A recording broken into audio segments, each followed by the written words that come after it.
பாவுப்பட்டு நடுப்பட்டு ஊராட்சிகளில் கட்டப்பட்ட புதிய ஊராட்சி மன்ற அலுவலக கட்டிடங்களை பொதுப்பணித்துறை அமைச்சர் ஏவவேலு திறந்து வைத்தார். திருவண்ணாமலை ஊராட்சி ஒன்றியத்துக்கு உட்பட்ட பாவுப்பட்டு நடுப்பட்டு ஊராட்சிகளில் புதிதாக கட்டப்பட்ட ஊராட்சி மன்ற அலுவலக கட்டிடங்கள் திறப்பு விழா மாவட்ட ஆட்சித்தலைவர் பாஸ்கர பாண்டியன் தலைமையில் நடைபெற்றது.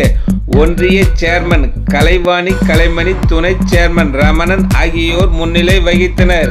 சிறப்பு அழைப்பாளராக கலந்து கொண்ட பொதுப்பணித்துறை அமைச்சர் ஏவவேலு புதிதாக கட்டப்பட்ட ஊராட்சி மன்ற அலுவலக கட்டிடங்களை குத்துவிளக்கேற்றி திறந்து வைத்து பொதுமக்களிடமிருந்து கோரிக்கை மனுக்களை பெற்றுக்கொண்ட நிகழ்ச்சியில் மாநில தடகள சங்க துணைத் தலைவர் டாக்டர் ஏவவே கம்மன், மாவட்ட வருவாய் அலுவலர் ராம பிரதீபன், ஊரக வளர்ச்சி முகமை திட்ட இயக்குனர் மணி மற்றும் வட்டார வளர்ச்சி அலுவலர்கள், உள்ளாட்சி பிரதிநிதிகள் உள்பட ஏராளமானோர் கலந்து கொண்டனர்.